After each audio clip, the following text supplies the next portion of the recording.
Merry Christmas. Merry Christmas. So this Monday, for the holiday season, we will be doing a review of the last 8 laws, right? Okay. And so, for those who have been tuning in, the 48 laws of power, we're going through each one, but every 8 or so we review. And so the last 8 that we've done were laws 26 all the way to 33. Right. And you pick your favorite law out of those 8, and I pick my favorite law out of those 8. Correct. And so usually it's a difficult choice, right? Because they're all powerful, but we have to narrow it down to one. And I chose one. What did you choose? I chose one too. Now, do you want to briefly say what the laws are? Because I have them if you want to. I would say just pick the one Okay. that So- you connect with. You want to go first or you want me to do it? I can open. Okay. I can go first. So Go for it. for me, the law out of the last 8 for me that I thought was the most powerful, I connected the most, was Law 33, which is discover each man's thumbscrew. Usually I go through each one and then I try to narrow it down to 2. So Law 30 and 33 were my top 2, but then we can only pick one for this podcast. So for me, Law 33, discover each man's thumbscrew, was the one that I think is the most powerful of all these laws. And the reason that I pick it is because I think that if you're able to read another individual and really understand what makes them work, what makes them tick, what are their passions, their fears, their weaknesses, I think that in terms of power, you stand the most to potentially gain, because you understand that individual. You know what bothers them. You know what they like. You could control if you wanted to, or you can use that where you both benefit mutually. And for me, I looked at the last 8 laws and I categorized them into 2 sections. Either you're talking about perception or like a strategy. So for example, of a lot of these laws, like for example, keep your hands clean, people need to believe in a cult-like following, enter action with boldness, all of those have to do with people's perception of you. Okay. The Law 33 I thought was interesting because it doesn't have to do with people's perception. Discover each man's thumbscrew. It actually has to do with, like, you could create a strategy based on being able to control or understand people. And I think one of the greatest things, and then I want to hear what you, and then we can go more into it, but one of the greatest things that one can achieve is an understanding of psychology and understanding what makes people work, and communication, verbal, nonverbal. And so I think if you discover each man's thumbscrew, Law 33, it's talking about everyone has a weakness. There's insecurities, uncontrollable emotional needs, secret pleasures. But once you find out what it is for that person, you can turn it to your advantage, right? Mm-hmm. So for me, that's my pick. How about you? So Law 33. Yeah, Okay. absolutely. Absolutely. Okay, well, again, it was difficult, Yeah. you know. I kind of thought that if we would review the last 5 laws instead of last 8, it'd be easier. But Yeah. it was difficult because, for example, I identify a lot with Law 28, which is interaction with boldness. Any doubts will end up crushing you. And the reason I'll tell you why I identify with that is because when I bought one of my insurance agencies, Mm-hmm. I had a lot of doubt when I initially made the offer. And as we went through, let's say, discovery, like an attorney would say, you make an offer and then more documents come forward. and you put them on the table, and you. So when I bought this agency, as things came out more, I thought it was not such a good deal, or not the deal that I expected. There were a lot of things that were not revealed initially, okay, and that came forth later on after the offer was made, and I still had an opportunity to back out, and I decided not to. So, interestingly enough, I lived this, and the one that got me onto this was Grant Cardone, not the 48 Laws of Power. He was being interviewed, and in that interview, he said, "Listen, man," and Cardone is abrasive, as many people might know, and but you either like him or you don't, and he doesn't care, okay? He's got a message to give, and he gives it blown out. It's just like he reminds me a little bit on a minor scale of Dan Pena. But anyway, so Cardone in that interview said, "You know what? The worst thing that you can do is make a halfway decision and then have any doubts creep in on that. It's going to be your downfall." Yeah.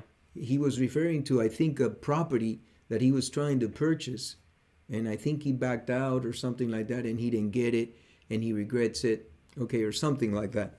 But I remember him doing that, and listening to him, it brought me back to the 48 Laws, because I heard that, and I said, well, interaction with boldness is what Cardone is talking about. So he applies these laws from Robert Greene, okay? So my favorite, it's Law 28. Okay. Interaction with boldness, because I lived it. And because I lived it, I have it's like I have a partial affection to it, because it worked for me. Yeah. I had to put all the doubts aside and go forward, knowingly that there were going to be a lot of challenges in the road ahead. And I had not planned. There's another law that says, plan all the way to the end. Right. I had not done that, because when things came forward on that table, there were a lot of things that I had not counted on. So you either dove in, You go all in. you go all in. It's like, what do they say? You sink or swim. You sink or swim. Yeah. Because when you hesitate or you're doubting yourself, it leads to maybe mistakes, or people begin to question you. Also, you Right. question yourself, or people question you, like, hey, is this the right guy for the task? Right. So I have a sentimental reason to pick Law 28. I think that's a solid law. But I'll tell you what, it's just a hair over Law 33, the one you picked. Oh, okay. Yeah. Because I think that now moving forward, Law 33 is how I apply a lot of stuff, because it's very strategic. Yes. It's Yes. very strategic. And anytime you sit down to buy something, whether it be an insurance agency, whether it be a real estate property, commercial, industrial, because we're in real estate now, no matter what, you're going to face your opponent. And here's the midline, right? Your opponent is doing whatever is best for him and his family. Correct. And we are doing whatever is best for us and our family. And we have to come to terms around that midline. I mean, that's if you're like in a negotiation. Correct. Right? Yeah, if you're... And everything. Everything's a negotiation. And now in real estate also, you could be representing somebody else's best interests in that capacity too. And so you have to take your best interests. You're supposed to take them out. Correct. Oh, yeah. Well, that's what I mean too. I'm representing someone. I'm in their camp. We're, Yeah, I think if I would have learned this law sooner, we could all say this, right? I think I could have protected myself from certain situations that, I ended up getting hurt in, because I didn't fully understand what made that person tick. Now I make it a point to try and like size people up, I to a certain extent. right. I think like, you have these profilers, and actually when I was going over Law 33, because I think it's so strategic, because you're like a special forces. When you can read somebody to that extent, when you can say something and you can observe the eye movements of the other person, Oh, and it made me think of the Born Identity, and you brought up this clip to me recently, and I had forgotten about it. But in the Born Identity, the first one, Jason Bourne's in that cafe, yes. I mean, and he's talking to the lady who's helping him escape, and he doesn't understand why, but he says, "I can tell you right now, right, that if I needed to find a weapon, I would find it in this guy's behind the car." bar. Yeah, behind the bar or in this guy's vehicle. If I needed to fight somebody, this guy would give me the hardest time or whatever. Yeah, the guy at the bar can take care of himself, and I can see that. Right. You know the Yeah, lines better I than know me. the license plate of all 7 cars parked outside. Exactly. I picked the corner booth because there's nobody that can come from me from behind, and I have access to the window at the outside. And like, I mean, If I have to run, I can run for at this elevation, I can run for 1.25 miles before I start shaking. there you go. I love the scene. I memorized it. Whoever wrote the scene is genius. Yeah. Yeah, oh, it's a great scene. Yeah, And you brought it up to me, I had forgotten, but he sized everybody up. And there are people that we know that do that. who do that. And what is it? Is it Carlitos Way that says, Al Pacino says, when you can't see the angles, Get out. get out. Because he started noticing he was less on his game and he was in the drug business, right? Right. So I think this law 33, for me, because you can. I was listening to a podcast the other day. It was talking about communication and how important it is, and I think if you can master communication, again, verbal, nonverbal, like understanding Absolutely. and actually able to convey a message to somebody. See, because if I understand what your weaknesses are, and I understand it by saying, let's say, this word, it triggers you in a negative way, and I'm trying to, let's say, whether it's do business with you, a sale that I'm trying to make, whatever it is, partner with you somehow, I can say the same thing by not using that word because it's a trigger to you. Whether positive or negative. Correct. And so, yeah, for me, this law, Oh, it's brutal. it In may fact, even... if you look at my notes, I have it checked off and checked off. It was very difficult. Law 28 and Law 33. It was very difficult for me to pick. But since I've used 28, I mean, I've used 33, but 28 was a very important time in my life because I had a lot of doubts and I felt that this could go south. And had it gone south, it would have affected my family in a very negative way. And it did go south in some aspects of it. You know, I had a lot of leaks and I had to, seal those leaks and prop them up. And so, but in the long run, I'll say that I think it worked out. Now, But it was brutal. Now he's saying, Robert Greene says that even if you make a mistake, when you enter action with boldness, you cover that mistake with even more boldness. Right. Yeah. Well, How do you know when you're, you know how they say like, oh, I'm putting good money after bad? How do you know when it's that? How do you decipher? I don't know if you've come across situations like that, but I think... you know, in business, this was buying an insurance agency. So the revenues were coming in to offset some of the costs that were incurred because of these reflections that were not put up front initially. And I can understand it. You know, sometimes it's part of the negotiation. Once they come out, you have this choice of getting out or not. Right. But That's the due diligence you're doing. Right. But if you're in this project, if you're into this project already, for a period of time, Mm-hmm. it makes it a little bit more difficult to get out because you're already involved. Right. And I think that's one of the things that we could tell our viewers, if you stick to the numbers, the involvement and the length of time in it should not um, measure too highly in your decision. You should stick to the numbers, not think, oh my God, I've been negotiating on this deal so long. I'm so pot committed. If you guys know how to play poker, you've put so much money into the poker pot that you just got to see it to the end. There is a certain amount of that, and it's all part of the negotiations. And as you well know, not the best man, not the man that holds the best hand wins the pot. Right. It's how you play the hand. Right, and that's And the so, thing in interaction with boldness. You see it in poker when people make a high bet and they're confident, and you question, "Hey, does he have the best hand?" right.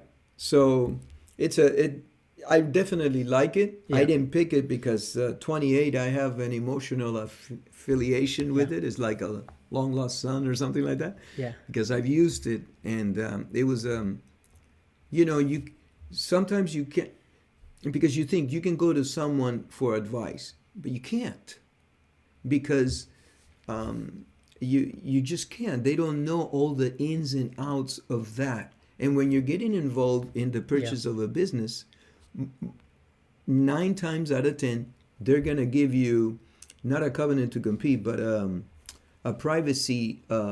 yep. What do you call it? The name escapes. It's a confidentiality. Confidentiality agreement Yeah, that you signed, and you have to keep everything to yourself. You make your own decisions, yeah, unless you're being represented by a business broker that sells businesses or something like that. yeah, And in that case, it's a little bit differently. But this was a purchase from owner to owner, and so you sign a confidentiality agreement, and you should stay true to your word, yeah. all the But way to the end. I think when you are using Law 28, there isn't a lot of time to, I think, do all of, like, you have to make decisions quickly You do, because you people do, sense hesitancy.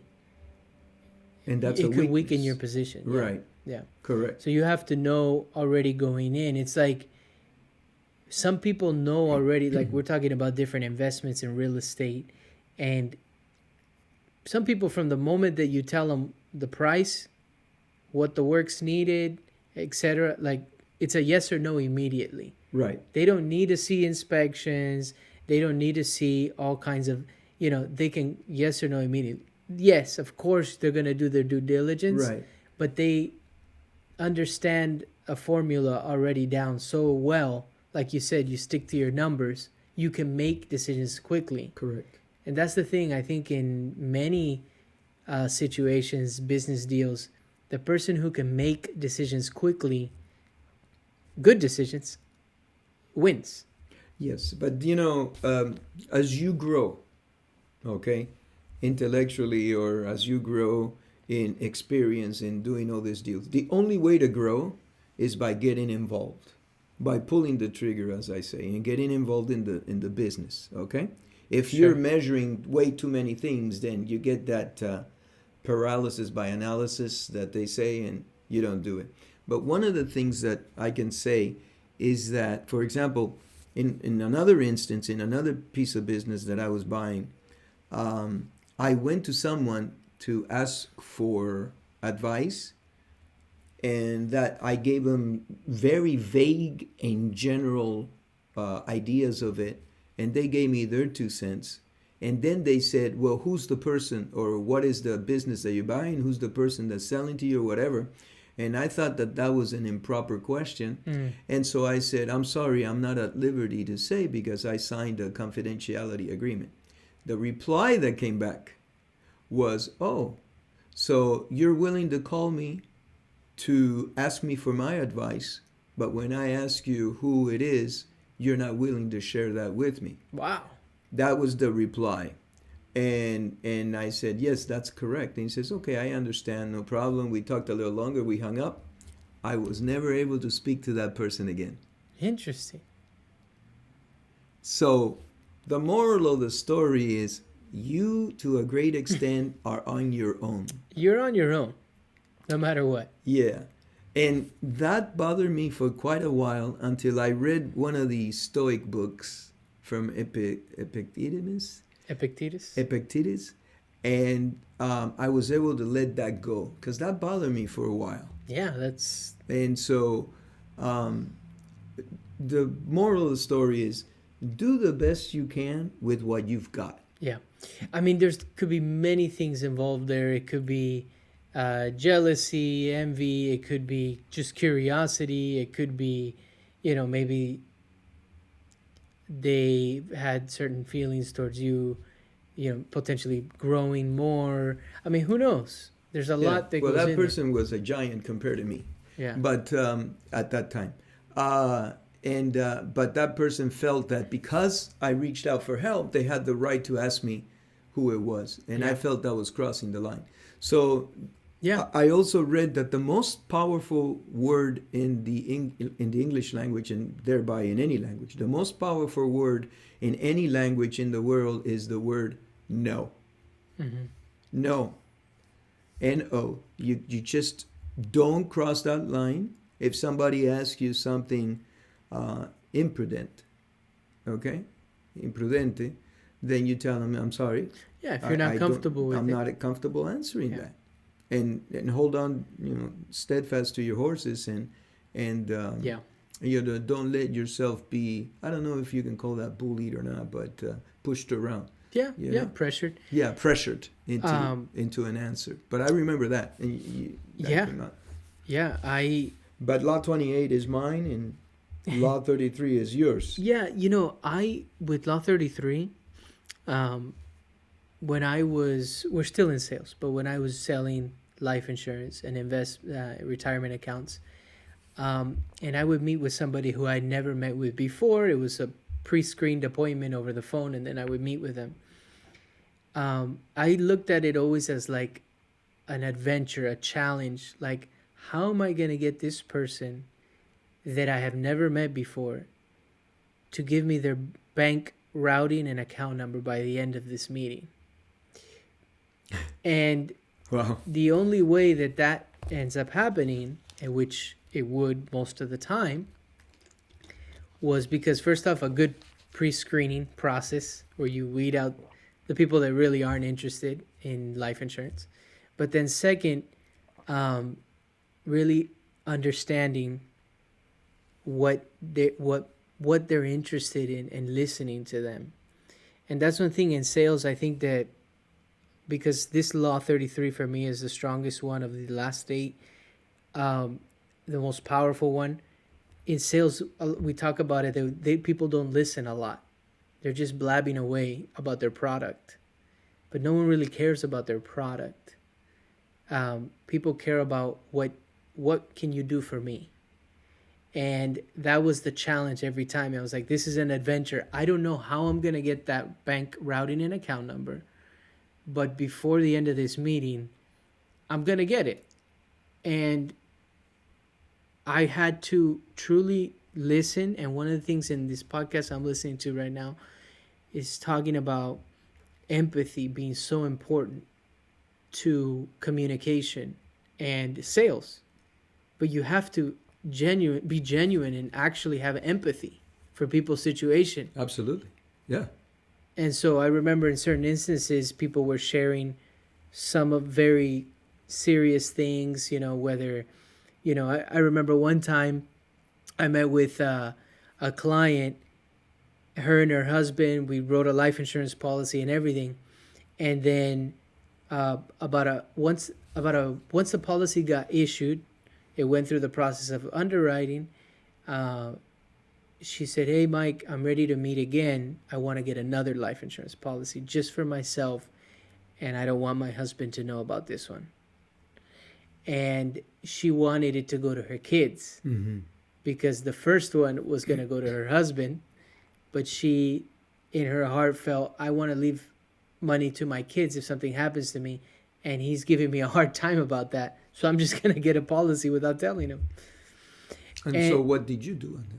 I said, absolutely, and, but see, that came about because she felt confident enough that she could say, hey, she's keeping a secret from her husband, but she's doing it because the love, let's say, to take care of her kids was greater than keeping, let's say, than telling the husband about it.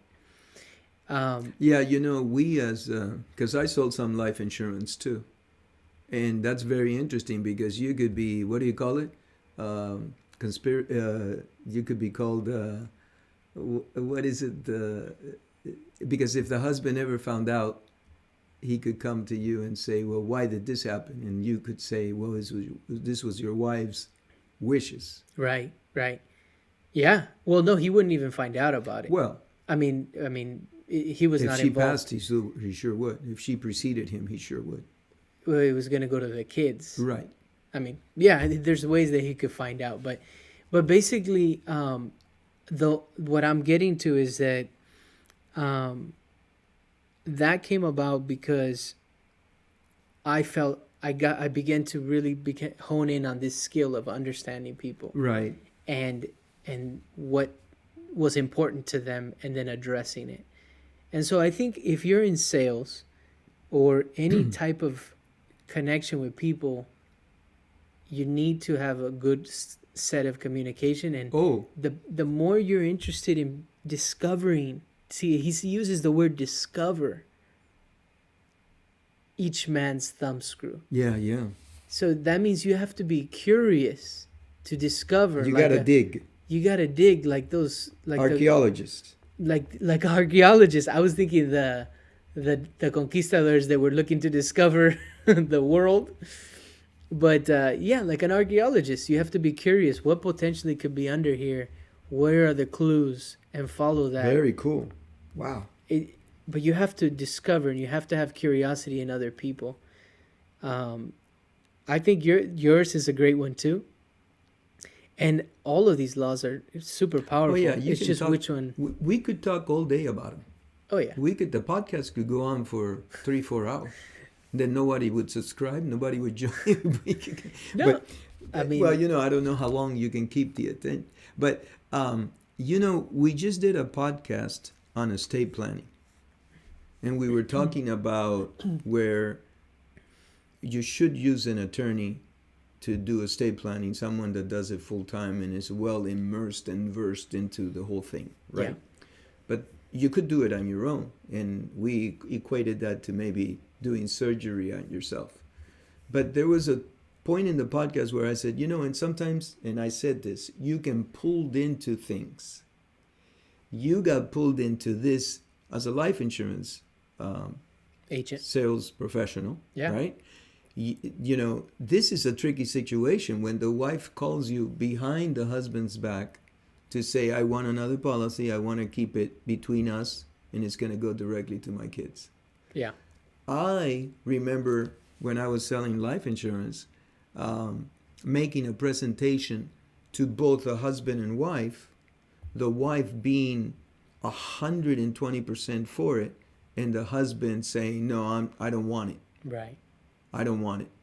And the reason he didn't want it is because he said, when I'm gone, then she's just going to get remarried and somebody else is going to come in and enjoy the fruits of that life insurance. He actually spilled that out in the meeting. Wow. And it created, let me tell you, a big issue because they had I don't remember if it was 2 or 3 kids, but it was all within that marriage. It wasn't like they had children outside from each other. I think for sure 2, but it might have been 3, but for sure 2. That meeting, I had to sit back and watch them go at it. And it's very interesting. You don't know when to stop it.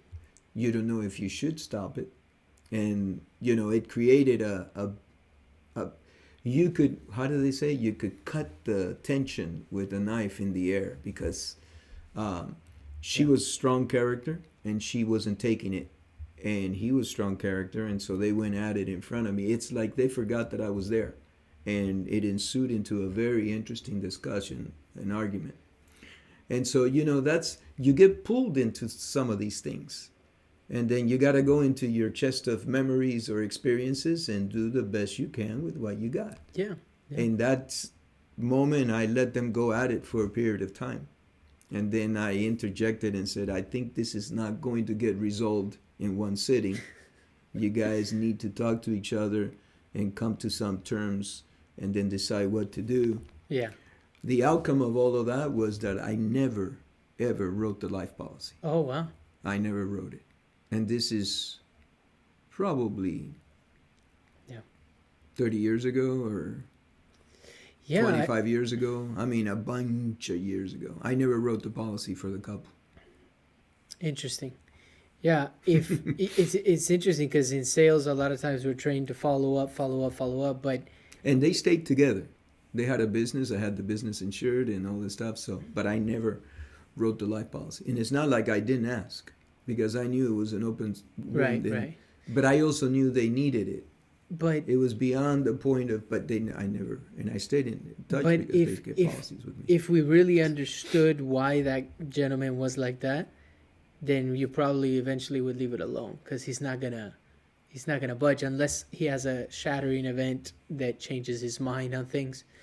But that's one thing that we're not really taught. We're just told follow up, but we're not told to try and understand, like, okay, why is this person reacting like this?